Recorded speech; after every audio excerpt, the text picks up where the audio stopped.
Hello everyone, welcome to the program. This is Politics Today live on Channels Television. I'm Sean Kimale in Abuja. Let's begin by letting you know that we still have our eyes on the goal, and which is the 2023 general elections, especially the presidential and the National Assembly, which will be the first set of elections that will come later next year in February. And it is 99 days to that elections. Nigerians are anticipating what will become perhaps one of the fiercest and the tightest race in the history of our politics. Hashtag Nigeria decides. Nigerians are anticipating. Get your permanent voter card and make your vote count, everyone. So continue to count with me. It's 99 days, and let's see how this leads us on to the very day of the election. Don't forget, Channels Television has a lot of plans for you as we head into that election. Your #1 news station in the country. And as part of our plans is also to engage those who are seeking the #1 office. Is the real deal when it comes to the engagement of the presidential candidate and their running mate. The People's Town Hall, the second in the series, will happen on Sunday, the 20th day of November 2022, with the presidential candidate of the PDP, Atiku Abubakar, and Senator Ifeanyi Okowa is running a 2 hours on the stage, engaging with critical stakeholders in the Nigerian economy, security, and other aspects of life. They will be dissecting the Atiku Abubakar, Ifeanyi Okowa, and the PDP agenda for Nigerians. Tune in at 7 p.m. on Sunday, live on Channels Television. The town hall is brought to you by Channels Television and its partners with support from the UK Commonwealth Office.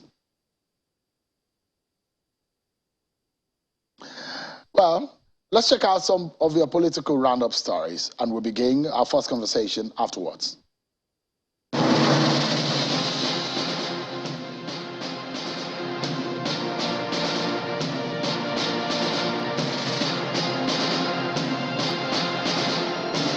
President Muhammadu Buhari has commissioned the Port Harcourt campus of the Nigerian Law School, named after a former Attorney General of the Federation, Dr. Nabo Graham Douglas. The project, which is adjudged to be the best so far amongst the 6 existing law schools, was fully sponsored and executed by the River State government in 10 months at the cost of 17 billion naira. At a ceremony in Port Harcourt, President Buhari, represented by the Minister of Justice and Attorney General of the Federation, Abubakar Malami, said the initiative by Governor Nyesom Wike meets his desire for a healthy cooperation with subnationals to develop all sectors in the country. Governor Wike's dedication to this project is better appreciated from the viewpoint of his being an unrelenting advocate of true federalism in Nigeria. The Independent National Electoral Commission is assuring Nigerians who registered for their permanent voter cards between January and June this year that they'll get their cards by the end of this month.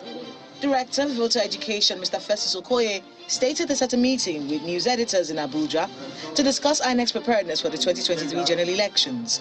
The Commission wants to ensure and will ensure the seamless collection of permanent voters' cards by all eligible registrants. Justice Inyang Ekwo of the Federal High Court in Abuja has fixed December the 5th to decide the fate of the former Minister of Works, Mike Onolememe, and others who ran for the Senate, House of Representatives, and the Edo State House of Assembly. The persons who emerged winners of the primary election conducted by the People's Democratic Party, PDP, were, however, delisted by the Independent National Electoral Commission on grounds that it did not monitor the delegate elections, and on that ground deemed the outcome of the party primary a nullity. The governorship candidate of the New Nigeria People's Party in Yobe State, Mr. Garba Umar, has promised to prioritize education through the re-establishment of teachers' training institutes so as to provide qualitative education for the people of the state. Addressing journalists in Damaturu ahead of the visit of the presidential candidate of the party, Mr. Rabiu Musa Kwankwaso, Mr. Umar says education and provision of health facilities will be his major priority if voted as governor of the state. We will not have cramped up classrooms that have more than 40 students in this state by the grace of God. Political parties and other critical stakeholders have signed a memorandum of action and peace agreement to ensure peace before, during and after the general elections. At the event held at the police officers' mess in Abeokuta, the Ogun State capital, the State Commissioner of Police, Mr. Lanre Bankole, admonished parties to maintain peace and order to ensure a violent-free exercise. Following a federal high court judgment in Abuja affirming former Minister of State for Mines and Steel, Mr. Uche Oga, as the duly elected governorship candidate of the All Progressives Congress in Abia State, Mr. Oga is calling on politicians and all key stakeholders in the APC in Abia State to close ranks and support his ambition to ensure victory for him and the All Progressives Congress in Abia State in the 2023 governorship election in the state. Abia APC is one.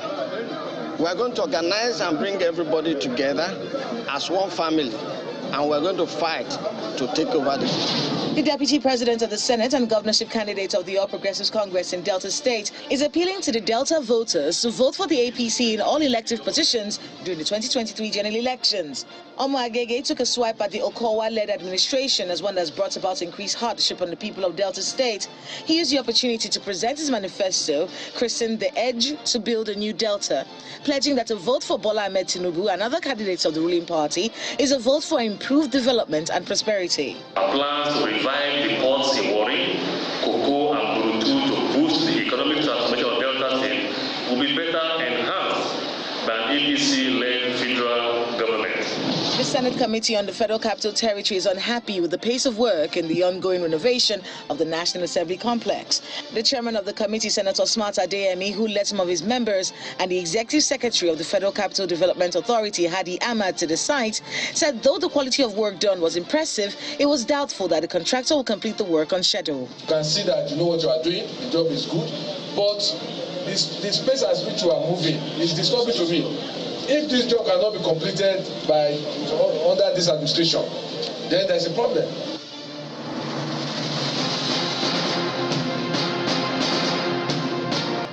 The People's Democratic Party, PDP, says it has reactivated the People's Democratic Institute, PDI, with the objective of generating ideas to support the party and its presidential candidate, Atiku Abubakar.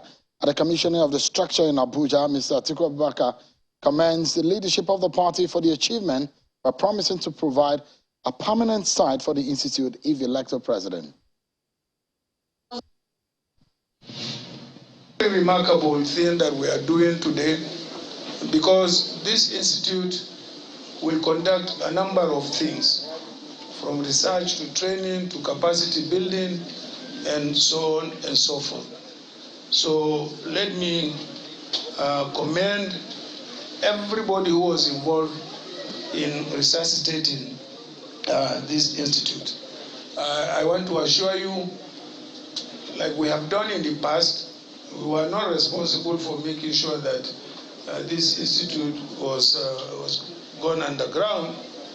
But if we have the opportunity again to be elected by the Nigerian people, we will make sure that a permanent site, a permanent building for this institute is made available to our party.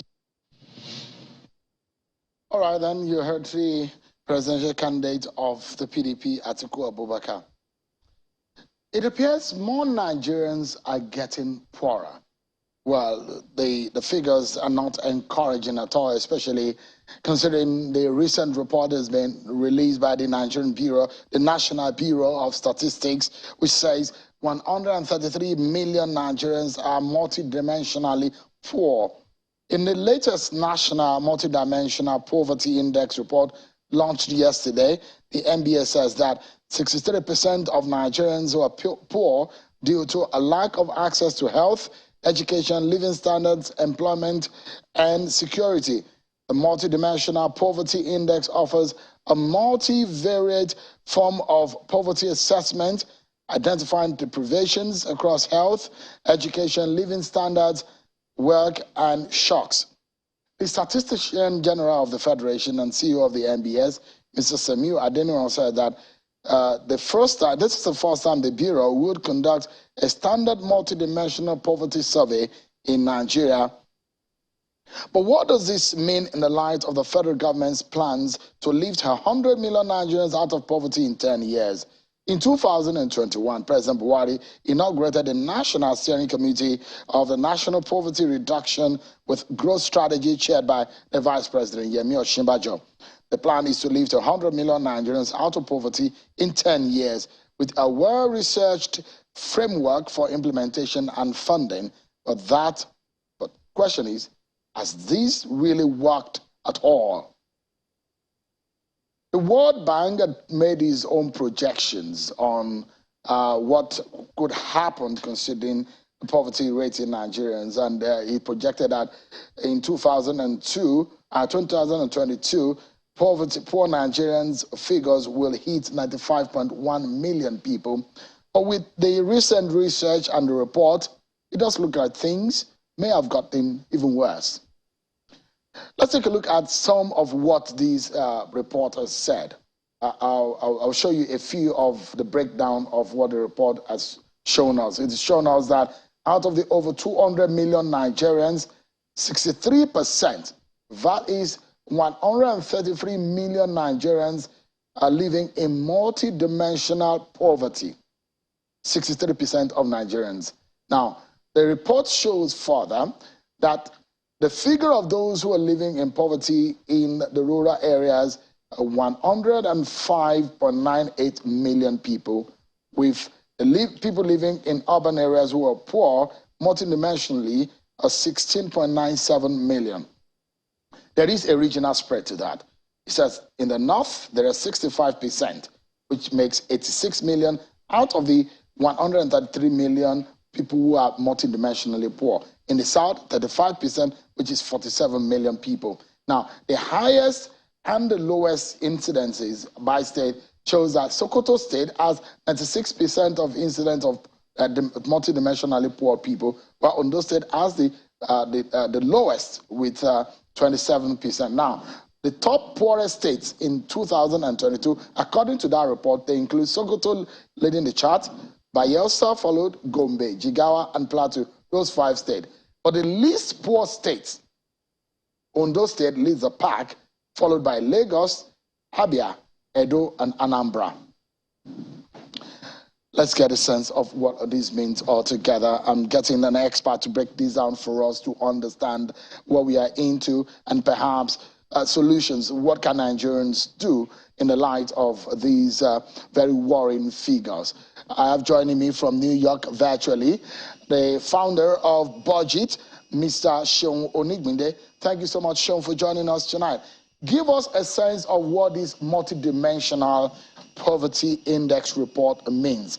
And when they say people are multidimensionally poor, break it down in layman's language. What does this mean? All right, thank you so much, Sean. It's a pleasure to be here again. Let's not forget that we had a poverty index previously, which is called the monetary index. That already says around 95 million of Nigerians are poor. Now, this is a new report that says it's not just monetary, because in the previous report, they was looking at the household income of people within an household, the average income in an household. But now this has gone deeper. So it's not just looking at household income. It's looking at from the perspective of health, it's looking at the perspective of education, it's looking at living standards, and it's also looking at work and shocks. And I'll break that down a bit.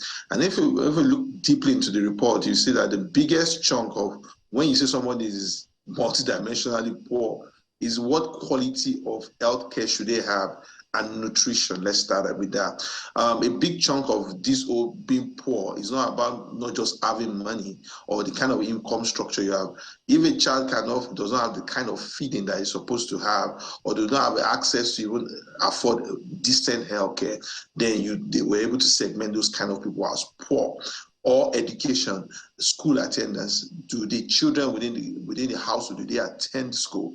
Are they able to progress to the next level of education if necessary? That is also a huge factor. And you have work and shocks, which has to do with employment within the community. What kind of employment and income level does that person earn? And that also comes about. And if you have issues of food insecurity or or security situation like what we have in the Northeast and the Northwest, banditry and the rest of things like that, what impact is it having on work? So if people are not able to work because of banditry and because of farms that have been seized, then what is the situation like that? And the third one is living standards, which has to do with what do they use to cooking fuel, energy use, and things like that. And I think we have to appreciate the people that have done this work, because it takes poverty just from looking at it from a very simplistic approach to now really drill down to say poverty in Nigeria is much more deeper than that. And we now have 133 million people that we say are poor. Then we have around 72 million of, in some sort of way, 72% of that, are in rural areas, another 47 million in poor areas, and even in the north, it's even more exacerbated in the north. The challenge in all of this is just to make us understand that whatever interventions, either social interventions or either ideas that we have been putting up in the past, they might be yielding some basic results. And I think a bit of point was made around, there was a report in 2018, even though that wasn't comprehensive, but it made sure that there was a little bit of progress. But if you have 133 million people below the poverty line in separate sectors, then definitely you know that you are not even making any form of change at all. All right, the projections are not anything to write home about. I mean, it's getting one worried more and more. So the projection shows that by 2020, we've added about 3.8 million more poor people. And the projection also shows that by 2022, we would have added 5.1 million more people who are getting poorer. Now, you take this side by side with the plan, the holistic plan of government, to say, the Buhari government has said, in 10 years, we're going to lift 100 million people out of poverty. Now, that should mean something, considering the welfare package of the government, the school feeding program, the trader money. Although the report, the Statistician General of the Federation said, COVID-19 is one of the factors that have been drawn into it. Give us a sense of what this means. If the projection is not reducing, is rather going up, what could have been the cause of this, the incremental progression of the more people, poor people we have in Nigeria? Thanks so much. First thing we must understand is that as a country, we are growing. In fact, we're one of the fastest growing countries in the world. Average child per woman in Nigeria, and average when you put it around the country, is around 5.7, 5.8. So there is a reality in there. In fact, some states, like in Jigawa, in Kano, it could be as much as 8 children per woman. So we are a country that we are growing fast. And definitely, if you are not able to have a huge family planning in the tinkering around that environment, you are going to have significant issues with indices like this. Because the more you think you're trying to lift more people out of poverty, the poor, in quotes, technically have more children, and they just keep expanding this population as much as possible. So if there's any conversation that Nigeria has to have, an honest and holistic conversation, is to be around family planning. And I know there are even investments to put budget allocations to that 2023 budget. There's a bit of campaign from the civil society to make that happen. And another conversation that has to be on the table is also the education of the girl child. If women have the empowerment and the education to make their own choices about the number of children they want to have, then definitely you're able to understand that over time, quality of life is going to improve. The reality about reducing poverty, it's a 10-year idea is great, because even economists like China has proven that you can lift millions and that tens of millions of people out of poverty in just 2 decades. Now, but if Nigeria wants to do that differently, then it comes back to the basics. The basic is about people have to get work. There has to be productivity in the economy. If the economy is not growing and there's no productivity, if people cannot farm, if people cannot trade, if people cannot move around, if the infrastructure for all of that is being attacked, then definitely you cannot get people to get out of poverty. There are also bigger conversations around universal basic income. People should have a basic income, which is what you get with the social transfers and things like that. But things like that are not done from an holistic perspective, which is something I feel that when we have a report like this, we might change the direction. It looks like we have not built a coherent social contract theory in Nigeria and a proper identity system to really say, let's target the most vulnerable people in the country. That we have just carried the register and we are making adjustment. Let's have a proper social contract of where we have a single citizen database and where we also can assess income levels and now say we'll take the lowest pile of the lowest and we're going to target them maybe on a universal basic income, and gradually we're also going to be able to look at rural economies and semi-urban economies and how do we make them much more productive in the long term. Without us not fixing things like this, we are not going to be able to move things forward. The other thing, if you look at that report, is feeding.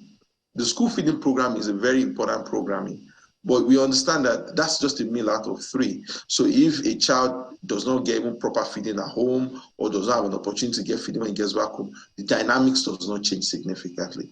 It's also time for us to also look at how do we ensure that there's nourishment and access to quality feeding across that. Sean, I mean, just not to cut into your line of thought, but as those packages, as those plans worked, those welfare packages, considering the fact that we are adding more poor people, we're supposed to be taking 10 million people out of poverty every year for 10 years.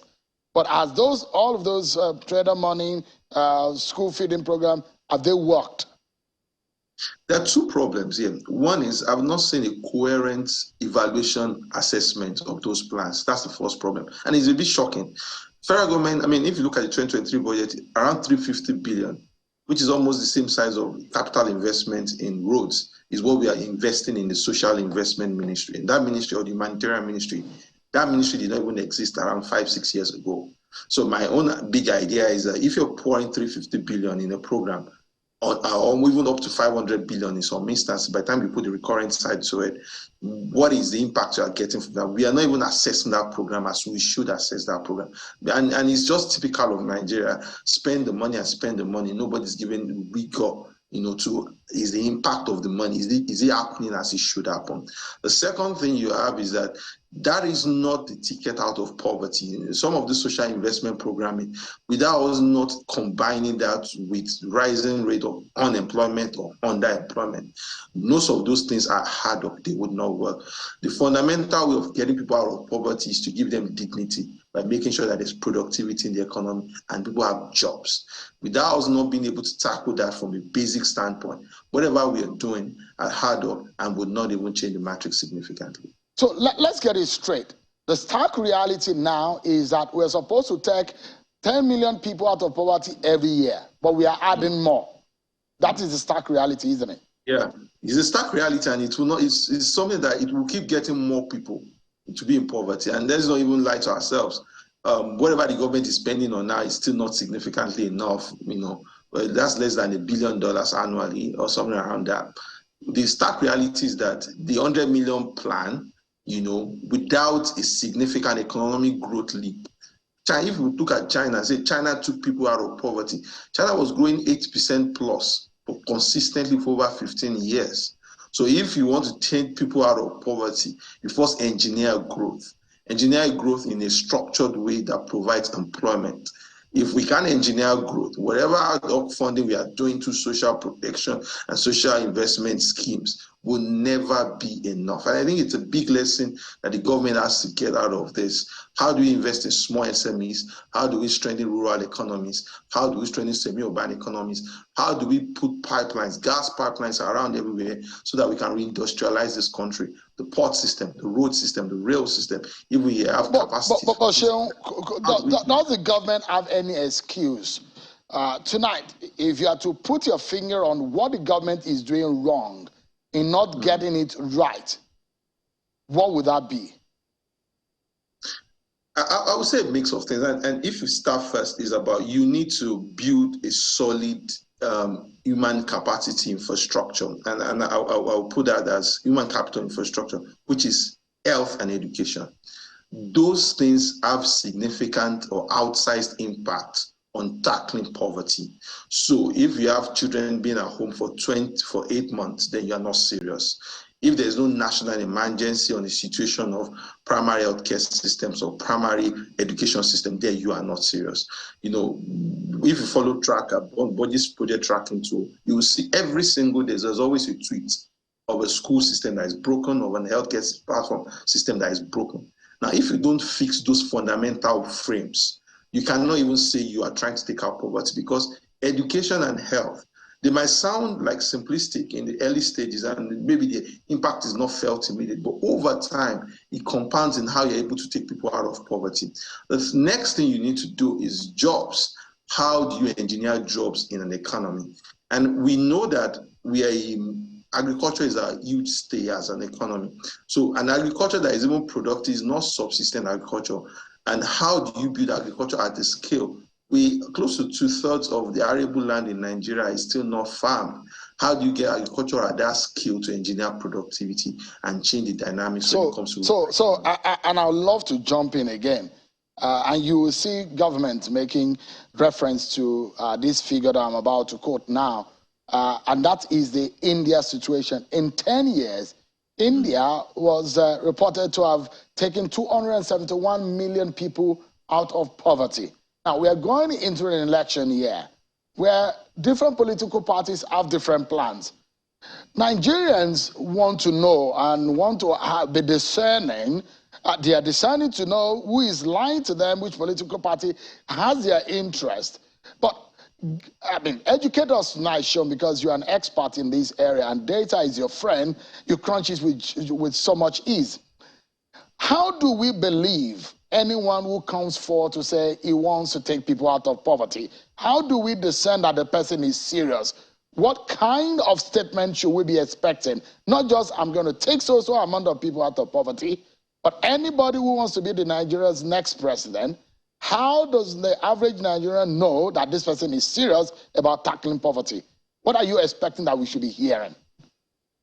Okay, thank you so much. And the few things you should first hear is about how do I build a social contract framework first?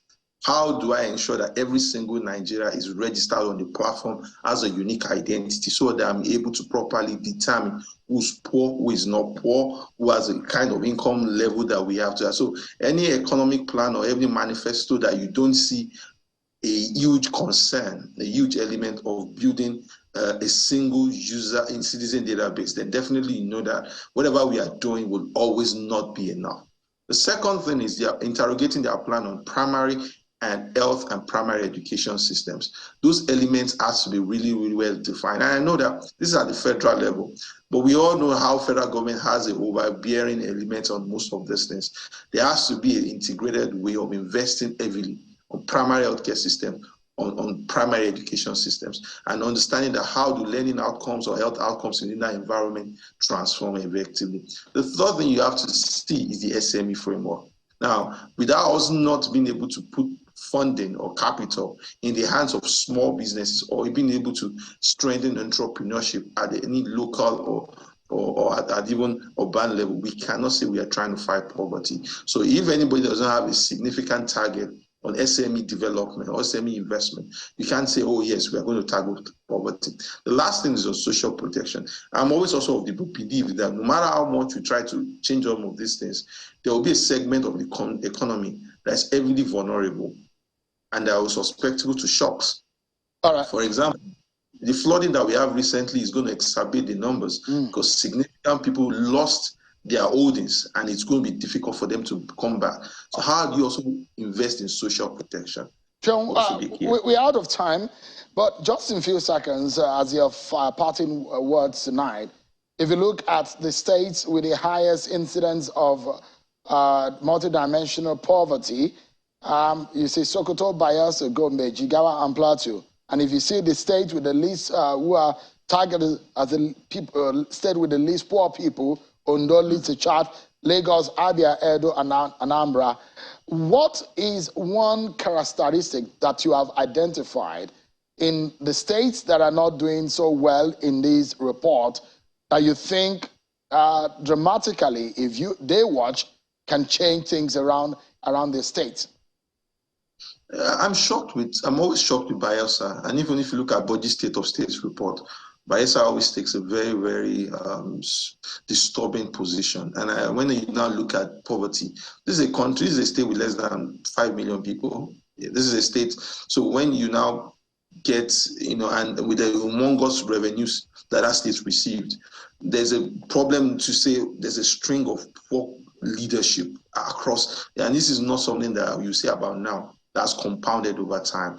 I won't say this result reflects the quality of leadership. That might be difficult to link that together, because there are some states, like if you look at an Abia, for example, Abia has an inherent, is a commercial nerve center of the East, with Harbor. So that plays a huge play, it makes a huge play when you consider multidimensional poverty in some sort of way.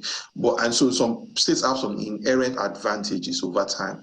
But what is also critical is that when you see a state like Yobe, especially Bayelsa, you begin to ask, what's the quality of leadership? Because we might look at the federal level to solve all this problem, but if we don't have, if the quality of governance at the subnational level is effective, we won't get results. Bayelsa is the only southern state on that chart.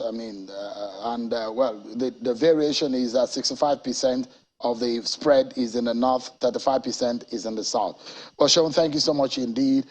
You should come back and let's talk about the campaign manifesto of the political parties and the policy agenda that they have. Let me know when you have the free time. We need to dissect all of those, isn't it, Sean? Thank you so much indeed for tonight. I appreciate it. Thank you. Yeah. Thank you. We'll take a break, everyone. And when we return, our attention will be on the politics of Lagos State. So much to talk about. Anyone who wants to lead Lagos State must be ready to face some of those challenges and some of the tasks of leading that humongous voters who are going to be going to the polls. Funso Doherty, the governorship candidate of the ADC, will be joining me next on the program. Stay with us, we'll be right back. Everyone for staying with us on the program.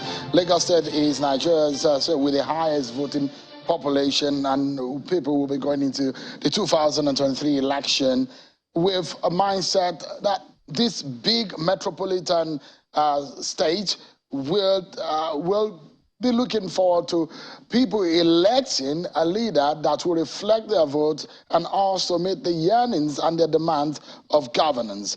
It means then that the frontline politicians and candidates in the race are, of course, eyeing one thing: to upset the status quo and unseat the incumbent, the candidate of the APC, Babajide Sanwo-Olu. There are a number of them who are on the ballot, about 15 of them. And tonight, one of them will be joining me on the program, and he's the candidate of the ADC, Mr. Funso Doherty, a chartered accountant who wants to become Lagos State Governor. Thank you so much indeed, Mr. Doherty, for your time tonight. Sharon, it was a pleasure to be here. I'd like to quote what you said, your reason for wanting to become Lagos State Governor. You said you're stepping forward because all around us we see evidence of this misalignment between the actions of leadership and the interest of the people. What do you mean by that? Thank you, Sharon. Well, you see, if you look at the story of Lagos for the last 23 years, which has been ruled essentially by one ruling party, what we've seen over that period is an increased inequality. And despite the fact that we've had tremendous resources deployed in Lagos over the years, Lagos's 2022 budget, as you probably know, is about 1.7 trillion this year. We have not seen that translate into quality of life for the citizens, and we continue to see tremendous challenges that the citizens face every day, whether it is in the transportation infrastructure, whether it's in education, whether it's in health, which your previous guest spoke about at length. In many of these dimensions of livability of any city, Lagos appears to be at the bottom. And so we believe that the underlying reason why all of this happens has to do with the quality of governance and the quality of leadership. And that is why a central element of our agenda, actually, is a reform of government. Because we believe that a lot of what we see today is because the interests of many of the serving public officers, or the interests of the actions of government, have in many cases been self-serving, have not been considerate of the public interest, and as a result, we see a concentration of the wealth and the resources of the state in a few rather than for the benefits of the many. And we believe that this is something that we need to reverse. So I will put you up to some tasks tonight, and the reason why that will happen is because Lagos State leads the pack, not only in politics, but in several aspects of life. Perhaps it's not the first time we're seeing an accountant wanting to become, in fact, we've seen an accountant become the governor of Lagos State. But it takes being an accountant to govern a state like Lagos. There are lots to do. First and foremost, let me ask you some political questions. ADC, for those who see that your party has a far cry from a party that has a structure to be able to win Lagos State, how do you respond to such people? Well, I would say that ADC is not a new party. ADC is not a party without structure. ADC is a party that's been in existence since 2006. We have a structure across Lagos State. We're represented in all the local governments in all the wards. We had a Congress and a primaries in Lagos with hundreds of our members from all over the state. So we have a structure in place today, which I interact with on a day-to-day basis.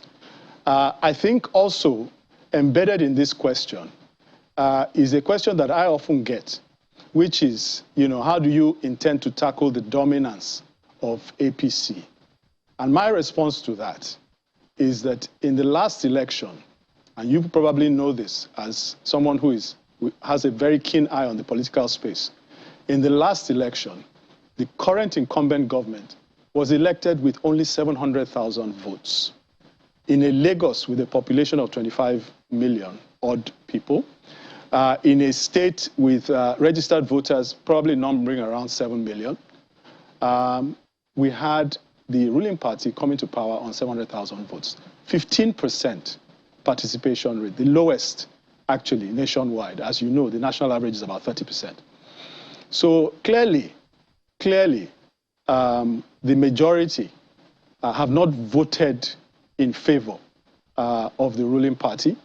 We believe that there's been apathy, which has been driven by two things. One, people have not generally felt that their votes would count. And two, they have not felt that they are presented with alternatives that they feel compelling for them to go out there and exercise that mandate. We believe that both of those things are changing in 2023. We believe we will see a new era. Sorry to jump in. Sorry to jump in. You are seen as an outsider, politically speaking, in Lagos. That means a lot, isn't it? I mean, you need to have a good understanding of how the nitty-gritty of the local politics of Lagos works before you can become a Lagos governor. Do you think so? You need to have an understanding of politics, certainly. But bear in mind that I am not running on my own. I'm running as part of a party, with part of a structure. I'm also running with a deputy. I'm running with a full slate of legislators. And like I said, we have a structure on the ground. I have been around the local governments, by the way. And in each of these local governments, I have engaged with the people. I have held town halls in the local governments, and I have interacted with the people, and we understand what the concerns of the people are deeply. And by the way, when you go from local government to local government to local government, as I have, and you've talked to people, you've talked to men, you've talked to women, you've talked to children, you've talked to the elderly, the concerns of Lagosians are largely common across local governments. The things that they are concerned about, their quality of life, the fact that they spend 4 or 5 hours in traffic going to work and back with the attendant air quality and health issues, the fact that they're not comfortable sending their children to public schools and they have to scrape and scrimp to send their children to private schools even when they can't afford it, the fact that they are not comfortable sending their children to government health centers and they would rather go to traditional medicine practitioners. These are the problems that people face.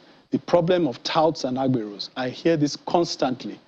And so we have a very good sense going from local government to local government, ward to ward, talking directly with the people. I don't know how you get more political than that. And what this state needs is not more politicians.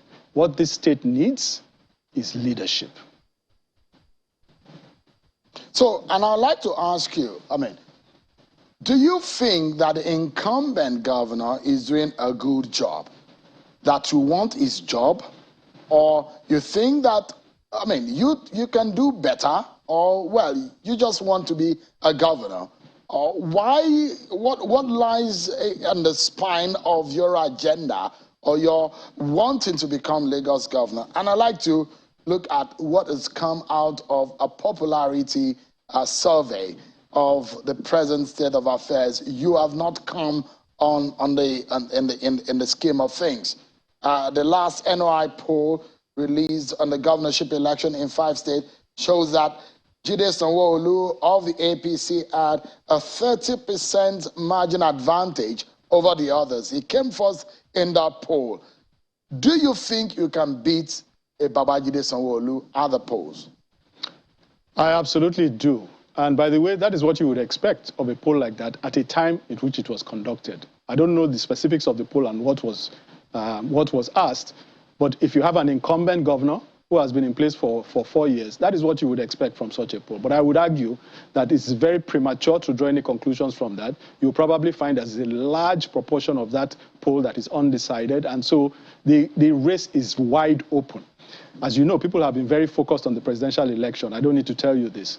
And very few people are focused on the governorship election. That's going to change over the next few months as we get closer to the time. But to answer your question, where you started your question from, do I think the present administration has done a good job? This is not a personal thing.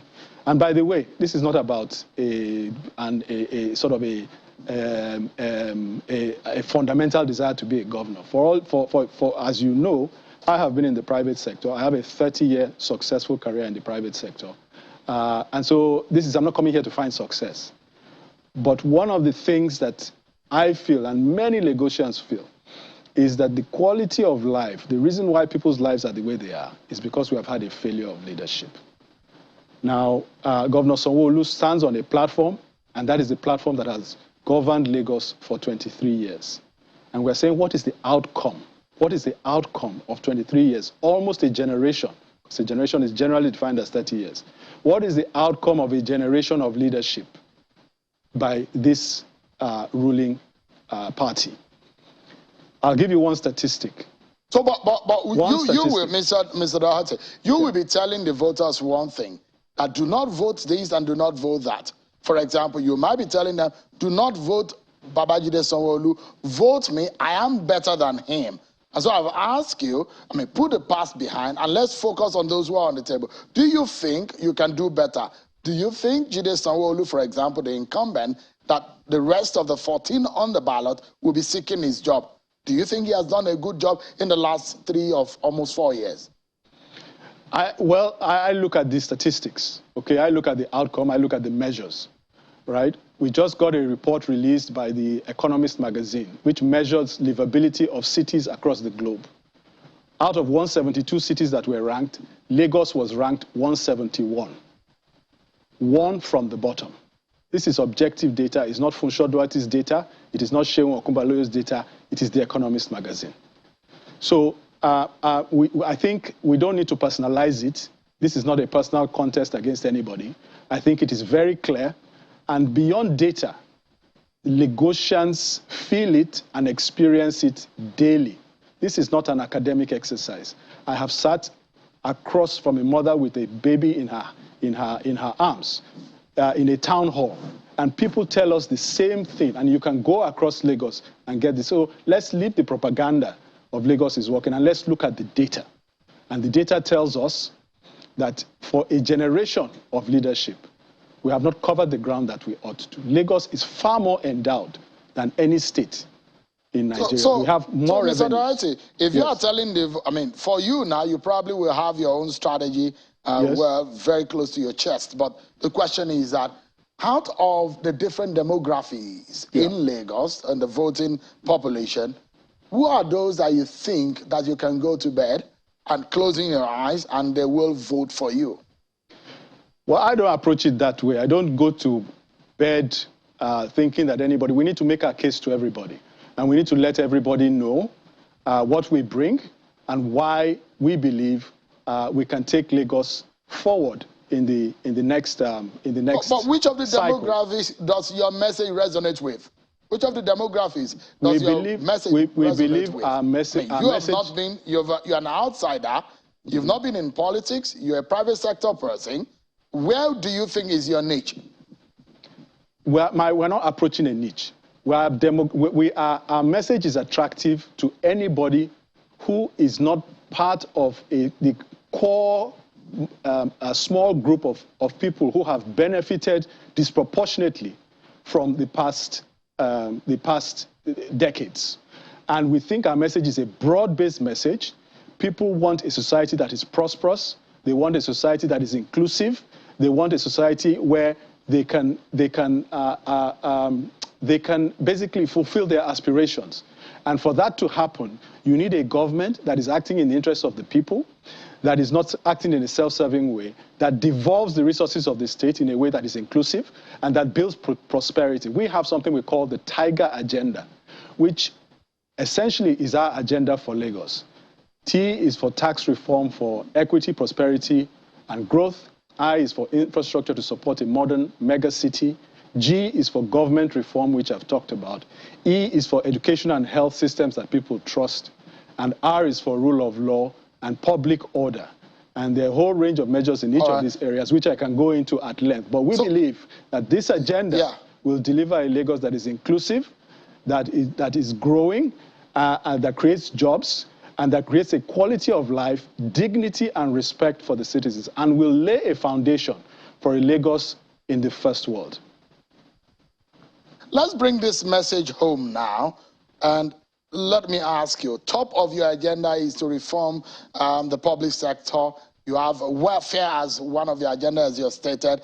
You are also talking about transportation and security infrastructure. You think that this will help fix the problems of Lagosians. But I will ask you, in every cities of the world that you find, there are fundamental problems that is almost, at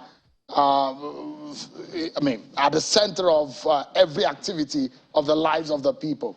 For Lagos, what do you think, or what in your mind do you think is the fundamental challenge, and what solution do you have for it? I think we have multiple issues, but I will name just a few. First of all, infrastructure is a huge problem for us in Lagos, and specifically the transportation infrastructure, given the nature of Lagos. This is an area where a lot needs to be done within a short period of time. We have certain natural advantages which the state has not made the best use of. Lagos is a coastal city. We have the lagoon running across the state. We can do a lot more with our waterways, and we have a plan around that. Rail, this present administration has been working on a rail system for just one line of axis, by the way, not a rail system, I should say, just one axis of travel for well over a decade, almost 15 years. No transparency, no accountability. The project has not been delivered. We will deliver that. But what will you do differently if you had to tackle that kind of thing? How would you do it? What will you do differently? So the first thing is transparency and accountability around the project. Let's understand why it has taken 10 to 15 years and it's still not been delivered. Why? Who was awarded the contract? At what price were they awarded it? Why have they not done the work? What actions have been taken by the government? All of this is shrouded in secrecy. This is the issue in Lagos. All right. This is the issue in Lagos. Now, if you come Mr. Doherty, Yeah, I know, I mean, as a chartered accountant, someone from the private sector, if you're to discuss Lagos problems tonight, we probably need more like 7 hours to discuss this. But I guess your message of Tiger is clear, and perhaps you need to reach out more to people. They're getting a glimpse of what your agenda is. But I must sincerely thank you tonight for coming on. Mr. Funso Doherty is a governorship candidate of the ADC. Thank you so much indeed for coming tonight.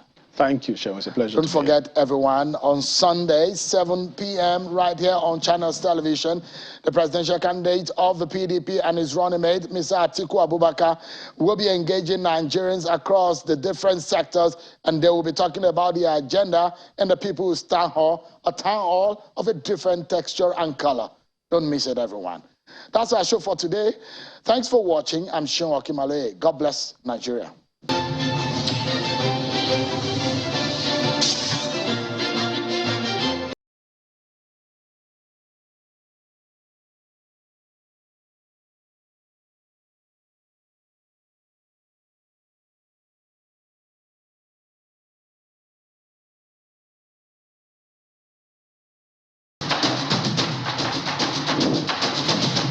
Welcome to Elections 101 in 5, brought to you by Yiga Africa and supported by UNDP. It's a 5-minute program designed to bring you up to speed with information on Nigeria's electoral process, but more importantly, simplified information on the 2022 Electoral Act. On this show, we focus on the how and not